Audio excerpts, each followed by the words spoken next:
Olá, seja bem-vindo a mais um resumo semanal de notícias. Meu nome é Fernando Franklin, aqui da Maril Franco Corretora. Vou trazer tudo o que aconteceu de mais importante nessa semana. Uma semana pautada muito pela taxa de juros, aqui no Brasil e no mundo. E para a gente não ter muita enrolação e direto ao ponto, começando já pelas taxas de juros, lá no cenário internacional, tivemos o Fed, que aumentou os juros dos Estados Unidos em 0,75, e aí alcançando um intervalo entre 3 e 3,25% ao ano, né? Intervalo esse e aumento esse já previsto pelo mercado, já esperado, né? E com um ponto extremamente importante, a indicação de que vão ocorrer novas altas. Tudo isso aí fez o mercado no dia de ontem dar uma subida interessante, porém no dia de hoje já deu uma recuperada e a gente vai falar disso daqui a pouco na questão, quando a gente trouxer os dados dos índices. Tivemos também o Banco da Inglaterra, o BOE, elevando sua taxa de juros básica em 50 pontos, né, para 2,25. O Banco Central da Turquia, também um ponto importantíssimo e uma certa estranheza, né, pois ele reduziu em um ponto percentual a taxa de juros, foi de 13% para 12%, só que a gente tem lá um cenário que a inflação é de 80%, 80,2% agora em agosto, no acumulado de agosto, né, que é a maior desde setembro de 1998. Nesse cenário, ter uma redução de taxa de juros é um pouco estranho, atípico, por assim dizer, né? Então, é um ponto que a gente leva a observar. E a gente teve no Japão também um ponto importantíssimo, uma coisa que não acontece há muito tempo também, que foi a intervenção no mercado cambial, né, com o Banco Central Japonês, né, o BOJ. Ele comprou ienes pela primeira vez em 24 anos, né, isso logo depois aí deles informarem, né, que a política monetária vai ser ultra acomodática, né, ou seja, uma política para manter realmente a situação estável. E eles tiveram a necessidade de fazer essa compra. Então, situações que mostram que o mundo já não é mais como ele era antigamente, né? Então, são pontos importantes. A gente viu um cenário de taxas de juros mais altas, onde era baixo. A gente viu um cenário onde tem uma taxa de juros alta sendo cortada, mesmo com uma grande inflação. Então, a gente ainda tem muita coisa para acontecer. Aliado a isso tudo, saiu uma informação extremamente importante da guerra da Ucrânia e da Rússia. E a Rússia anunciou uma mobilização militar completa, né, chamando todos os reservistas, chamando todo mundo para efetivamente entrar na guerra da Ucrânia com um exército cada vez mais forte. Inclusive, teve algumas discussões a respeito aí, informando que existia um risco dos Estados Unidos e da Europa estarem com possibilidade de utilizar armas nucleares, assim dito pelos russos, e obviamente os russos dizendo que também usariam armas nucleares se necessário. Então, acende um alerta, acende uma preocupação. O fato é que a guerra não acabou e ainda vai continuar por um bom tempo, e a situação que parecia amenizada volta a se escalar. Passando agora para o cenário nacional, trazer aqui um pouquinho de informação, começando com a pesquisa Focus, né? A pesquisa Focus traz aí o IPCA em 6%, 12ª semana de queda, o IGPM em 9,01, 12ª semana de queda também, o PIB 2,65, subindo aí pela 12ª semana seguida consecutiva, e o câmbio estável em 5,20, juntamente com a Selic estável em 13,75. Esse cenário como um todo, né, foi levado em consideração pelo Copom, que também divulgou nova taxa de juros agora na quarta-feira, juntamente com o Fed, né, no final da quarta, o Fed foi no meio-dia. A taxa de juros que o Copom divulgou foi mantida em 13,75, né, então é uma nova taxa, mas é a mesma taxa, né? Só que um ponto importante, o mercado previa que manteria, mas tinha algumas pequenas apostas em aumento de 0,25, que efetivamente, né, teve dois membros do Copom que votaram por um aumento de 0,25. Esse ponto é importante porque mostra que não foi unanimidade e nos últimos tempos, desde as quedas até as altas da Selic, né, a gente teve unanimidade vindo do Copom. e dessa vez não teve. Além disso, no comunicado, indica uma manutenção da taxa para o próximo ciclo, ou seja, na próxima reunião em outubro, e não descarta um aumento. Esse é o principal ponto. Não descarte do aumento. Por que isso tudo e qual é o ponto principal ainda que o Copom está levando em consideração? O risco fiscal.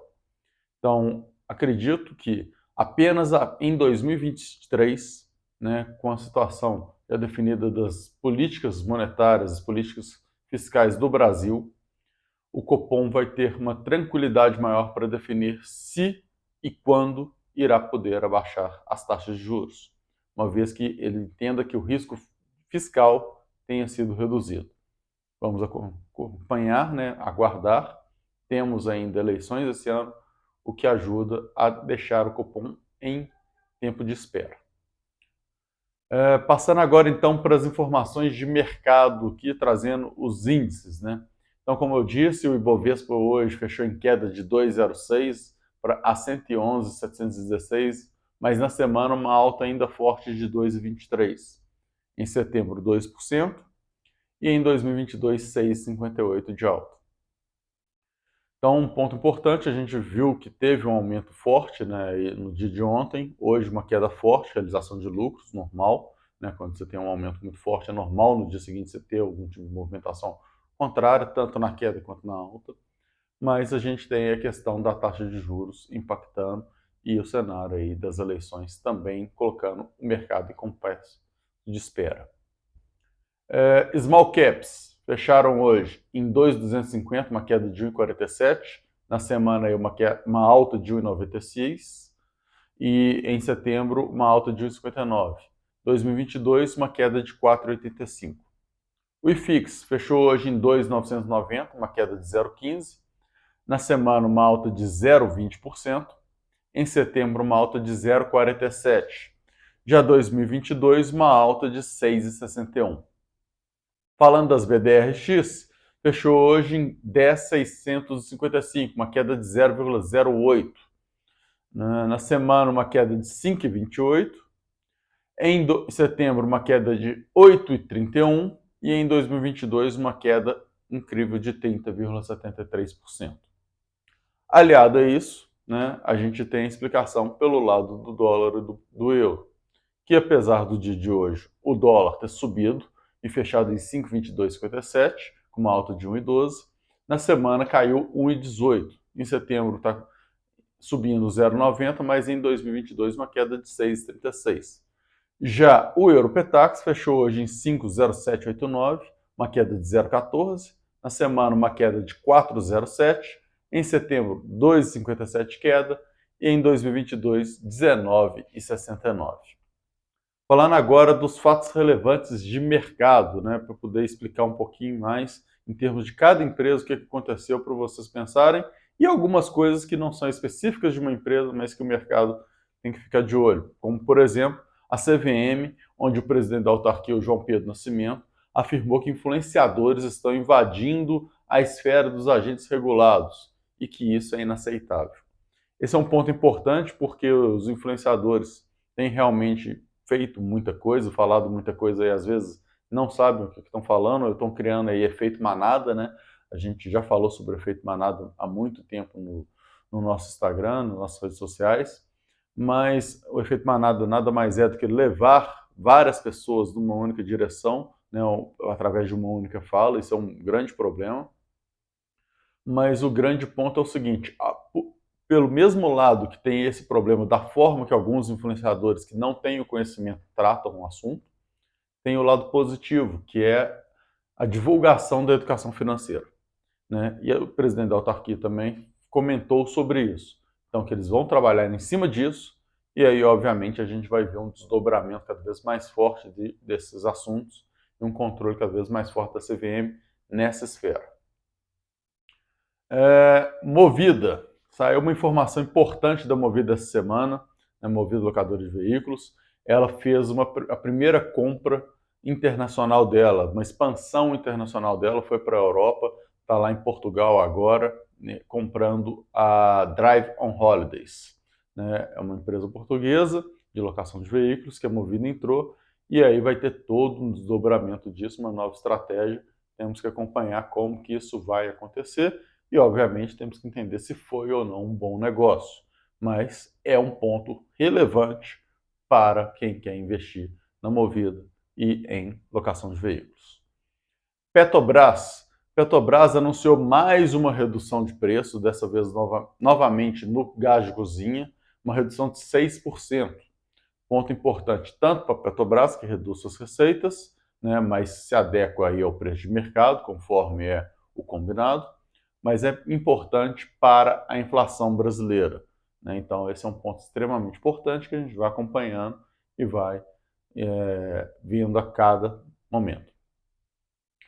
B3, a B3 também confirmou, né, que vai funcionar em horário normal durante a Copa do Catar, né? Então esse é um ponto extremamente importante, já aconteceu isso em outras vezes, e é importante pelo seguinte, pessoal, é importante porque a Bolsa ela é internacional, a Bolsa não vive só de pessoas que gostam de futebol, né? Então é importante continuar com esses negócios. Quanto mais eles ocorrerem, mais liquidez existe e mais interessante e atrativo o mercado financeiro fica, né? Então, vamos trabalhar normalmente, obviamente, B3 funcionando, a Mario Franco Corretora estará funcionando normalmente, estaremos aqui à disposição para poder atendê-los. Planos de saúde. Foi sancionado lei que amplia a cobertura de exames terapêuticos, né, para que tenham eficiência comprovada, para os planos de saúde terem que cobrir isso aí. Isso aí já teve a Associação dos Planos de Saúde alegando que a situação já não está boa, que existe prejuízo acumulado, que vai entrar na justiça, mas o fato é que a lei foi sancionada e os planos de saúde vão ter que arcar com isso. Obviamente, vamos ter que acompanhar e ver qual vai ser o resultado disso para cada uma das empresas listadas, para a gente ver aí o cenário. Mas é um ponto que o mercado já sabia, pois já tinha sido aprovado na Câmara e no Senado e agora foi sancionado pelo Jair Bolsonaro. Por fim, Oi S.A., né? A Oi BR, né, teve aí sua venda feita para Vivo, para TIM, para Claro, porém agora essas três estão cobrando 1,73 bilhões da Oi, porque elas já reteram 1,45 bilhões, ou seja, estamos falando aí de 3 bilhões e alguma coisa, que já está referente a diferenças métricas acordadas nessa compra, nessa venda. Então, 1,45 já está retido por eles, no pagamento que eles deveriam fazer à Oi, eles já reteram antes de pagar, e 1,73 está sendo cobrado. A Oi está virando e falando que não tem nada disso, que eles estão errando no cálculo, que o valor está certo, que as informações estão certas, e obviamente a gente vai ter uma discussão aí um pouco longa em cima disso, mas o mercado não gostou nada disso e a Oi sofreu bastante essa semana. Então, esse é o cenário como um todo. Lembrando que, em tese, diferenças métricas também acordadas também aconteceu na compra do Twitter, né, pelo Elon Musk, que a gente comentou aqui no passado, né? Então, esse tipo de coisa realmente acontece em negócios dessa proporção. Cabe aí entrarem no acordo, chegarem num número comum e, obviamente, para a Oi é interessante que seja concluído da melhor maneira possível. Para TIM, para Vivo e para Claro, também é extremamente interessante que seja concluído. Então, apesar delas quererem reduzir o preço, também não vão querer manter um litigioso aí por muito tempo. Então, a gente espera que a situação não se prolongue por muito tempo, pois não vai ter vantagens para nenhuma das quatro empresas. É isso. Muito obrigado, uma ótima semana a todos e bons negócios. Tchau, tchau.